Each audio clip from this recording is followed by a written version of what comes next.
नमस्कार. Happy Bailey फूड्समध्ये तुम्हा सर्वांचे स्वागत आहे. आज मी तुम्हाला माझ्या सासूबाईंच्या हाताचे खानदेशी पद्धतीने पारंपरिक लोणचं दाखवणार आहे. तर पूर्वीच्या बायकांचं कसं व्हायचं, सगळं प्रमाण हे अंदाजेच घ्यायचे, पण ही रेसिपी मला तुमच्यापर्यंत पोचवायची होती. पण मी 1 किलोच्या प्रमाणात हे लोणचं आणि त्याचा अंदाज कसा घ्यायचा ते सगळं दाखवणार आहे. आणि आता साहित्य जे आहे त्यांनी अंदाजे घेतलं होतं 1 किलोच्या प्रमाणासाठी, पण मी ते सगळं वजनी प्रमाणात किती आहे हे सर्व मी तुम्हाला सांगणार आहे. आणि कैरी घेताना लोणच्याचीच कैरी घ्यायची आहे. कैरी घेतलेली आहे, कैरी आहे 1 किलो, त्याचे बारीक काप करून घेतलेले आहे. कैरी स्वच्छ धुवून घेतलेली आहे, स्वच्छ कापडाने पुसून घ्यायची आहे, अजिबात ओली राहू द्यायची नाही आणि मगच तिला कापायची आहे. मी रात्री धुवून ठेवलेली होती स्वच्छ आणि सकाळी त्याला कापून घेतलेलं आहे. तुम्हाला हव्या त्या कापमध्ये कापून घ्या, हव्या ती साईजमध्ये. त्यानंतर घेतलेलं आहे मोहरीची डाळ घेतलेली आहे पिवळी 50 ग्रॅम, अख्खे धणे घेतले आहे 50 ग्रॅम, शोप आहे 25 ग्रॅम, मेथीदाणा घेतलेला आहे 25 ग्रॅम, लसूण 50 ग्रॅम, हळद पावडर आहे अगदी पाव चमचा, तिखट घेतलेला आहे, मिरची पावडर 1 टेबलस्पून, गूळ ऑप्शनल आहे, गूळ आहे 2 टेबलस्पून, तुम्हाला हवा असल्यास घाला.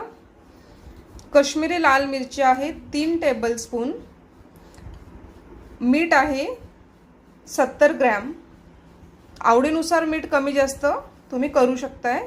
आणि काळे मिरे घेतलेले आहेत 10 ते 12, लवंग घेतलेले आहेत 6 ते 7. आपण हे जे मसाले घेतलेले आहेत, धणे वगैरे सगळं स्वच्छ करून घ्यायचं आहे, निवडून घ्यायचं आहे. आणि त्यानंतर याची भरळ काढायची आहे. भरळ म्हणजे थोडंसं जाडसर मिक्सरला फिरवून घ्यायचं आहे. आपल्याला जिन्नस जे आहेत हे सर्व सेपरेट बारीक करायचं आहे, एकत्र करायचं नाही. तर सर्वात प्रथम हे मी मिक्सरला फिरवून घेणार आहे. तेल लागणार आहे, प्युअर शेंगदाणा तेल, ते 3 पाव लागणार आहे, कमी जास्त होऊ शकतं. धण्याची जाडसर बारीक पूड करून घेतलेली आहे. मोहरीची डाळ आहे, ती पण जाडसर केलेली आहे, अगदी बारीक केलेली नाहीये. आणि शोपही जाडसर बारीक केलेली आहे, मेथी जाडसर बारीक केलेली आहे, मिक्सरलाच फिरवलेलं आहे सर्व. आता लसूण आपल्याला मिक्सरला फिरवायचं आहे. आईने आता लसूण टाकलेलं आहे 50 ग्रॅम. आई हे काय आहे? चटणी. काश्मीरी मिरची पावडर 3 टेबलस्पून आणि तिखा लाल 1 टेबलस्पून घातलेला आहे. त्यानंतर 5 ते 6 मिरे टाकलेले आहेत. हे सर्व जाडसर मिक्सरला फिरवून घ्यायचं आहे. आई जाडसर फिरवायचं आहे का? हो, जाडसर मिक्सरला फिरवून घेऊया. 3 पाव तेल घेतलेलं आहे. तेल हे खूप धूर होईपर्यंत गरम करायचं नाहीये. तर आपण आता गॅस ऑन केलेला आहे. दुसरीकडे परात घेतलेली आहे, त्याच्यामध्ये बघा आई काय काय टाकतायत. आई काय टाकलं अगोदर? मीठ घेतलेलं आहे 50 ग्रॅम आईने. मोहरी डाळ किती आहे ही? 50 ग्रॅम. बडीशोप शोप घेतलेली आहे 25 ग्रॅम. आणि हे सगळं एका साईडला असं टाकून घ्यायचं आहे.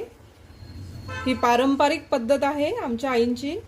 त्यानंतर घेतलेलं आहे 25 ग्रॅम मेथी घेतली आहे.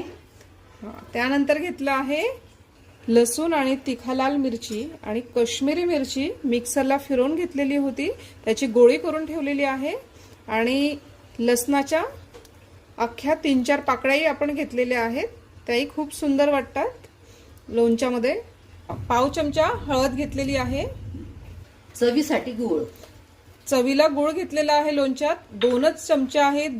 हा ऑप्शनल आहे, आवडत असेल तर घाला. धने 50 ग्रॅम. धणे घेतलेले आहेत 50 ग्रॅम आईंनी. हे आहे काय आहे? लवंग आणि मिरे. लवंग आणि मिरी घेतलेली आहे. त्यातले 2-3 लवंगा आणि 2-3 मिरे. एकीकडे तेल तापतं आहे.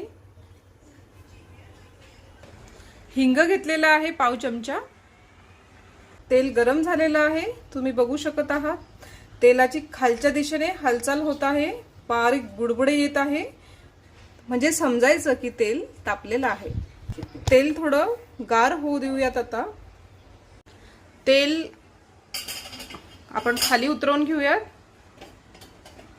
तेल खाली उतरवलेलं आहे आईने.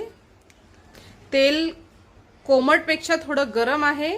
आता एवढं तापमान तेलाचं ठेवायचं आहे, अगदी कोमटही नाही आणि गारही नाही.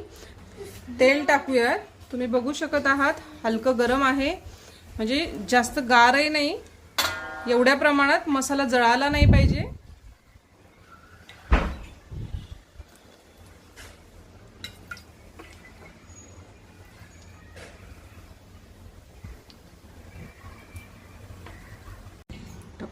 हो,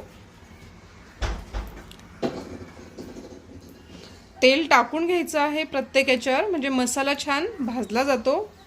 तेल तुम्ही बघू शकत आहात, अगदी प्रोसेस चालू आहे. गरम तेल आहे. तर हे मसाले छान भाजले जात आहेत आणि मस्त असा सुगंध येत आहे लोणच्याचा, मसाल्यांचा. आता थोडंसं पळीमध्ये तेल घेतलेलं आहे आणि त्याच्यात अजून काश्मीरी मिरची घालायची आहे, 2 ते 3 टेबलस्पून, म्हणजे लोणचंही खूप सुंदर लाल दिसतं. 2 टेबलस्पून आपण अजून काश्मीरी मिरची घेतलेली आहे आणि छान मस्त तेलात, कोमट तेलात होऊ दिलेली आहे. हे शेवटी घालण्याचं कारण आहे असं की मिरची, म्हणजे काश्मीरी मिरची जळत नाही. कोमट तेलातच घातलेलं होतं आणि खूप सुंदर असा रंग आलेला आहे. लोणच्यात मसाले कमी अधिक प्रमाणात तुम्ही तुमच्या आवडीनुसार करू शकता. मसाला पूर्णतः गार झाल्यावर कैऱ्या याच्यात घालायचा आहे. जे कैरीचे आपण काप करून ठेवलेले आहेत, कैरीच्या ज्या फोडी केलेल्या आहेत ते याच्यामध्ये घालूयात. आणि दुसरीकडे एकीकडे पूर्ण तेल टाकलेलं आहे. तुमच्याकडे जर काचेची बरणी असेल तर धुवून स्वच्छ पुसून ठेवा, कडक उन्हात वाळवून ठेवा. जे आहे अजिबात पाणी राहता कामा नये बरणीच्या आतमध्ये. मी रेडी करून ठेवलेली आहे बरणी. फक्त त्यानंतर मसाला आपला गार झाला की कैरीच्या फोडी घालूयात आणि मग बरणीमध्ये भरूयात. लोणच्याचा खार गार झालेला आहे, त्यात आपण कैरीच्या फोडी टाकूयात, मिक्स करून घेऊयात छान. आणि त्यानंतर काचेच्या बरणीत भरणार आहोत आपण. बघू शकताय खूप सुंदर लोणचं दिसतं आहे. आता तेल आहे ते फार थोडं दिसतंय वर, पण रात्रभर ठेवल्यावर पूर्णतः बरणी भरून जाईल तेलाने. आता कमी प्रमाणात तेल वर आलेलं आहे, पण लोणचं मुरल्यावर तेल अजून वर येईल. तुम्ही बघू शकत आहात लोणच्याला खूप छान तेल सुटलेलं आहे. मी दुसऱ्या दिवशी सकाळी दाखवते आहे तुम्हाला. बघा, लोणचं पूर्णतः मिक्स झालेलं आहे, छान मुरलेलं आहे बऱ्यापैकी आणि वरती तेल सुटलेलं आहे. त्यामुळे कुठल्याही काचेच्या बरणीत भरताना कटोकट भरू नका, थोडासा स्पेस ठेवा, नाहीतर म्हणजे तेल पूर्ण ते खाली सांडलं जाईल. तर हा नॅपकिन कसा बांधायचा ते तुम्हाला दाखवत आहे. बागायती रुमालाही म्हणतात आमच्याकडे याला. तर तुम्ही हे अशी गाठ मारून याला लोणच्याला छान स्टोअर करू शकता, म्हणजे लोणचं हवेशीरही राहतं आणि खराब होत नाही. आणि जर तुमच्याकडे असं रुमाल नसेल तर त्याला दुसरं ऑप्शन सांगते मी. सर्वांच्याच घरात चाळणी असते, तर याची मी आता जाळी जी आहे ती रिमूव्ह केली आहे.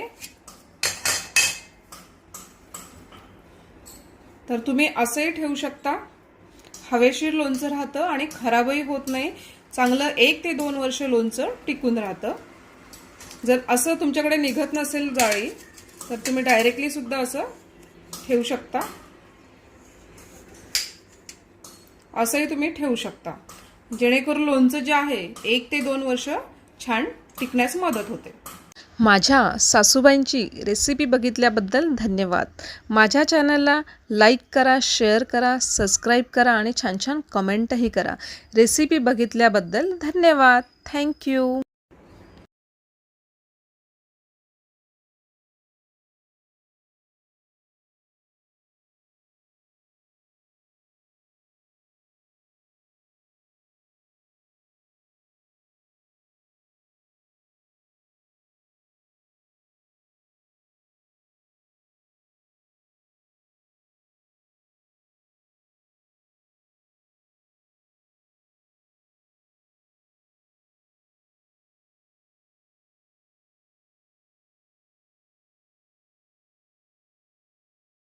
माझ्या सासूबाईंची लोणच्याची ही रेसिपी बघितल्याबद्दल तुमचे खूप खूप मनापासून धन्यवाद.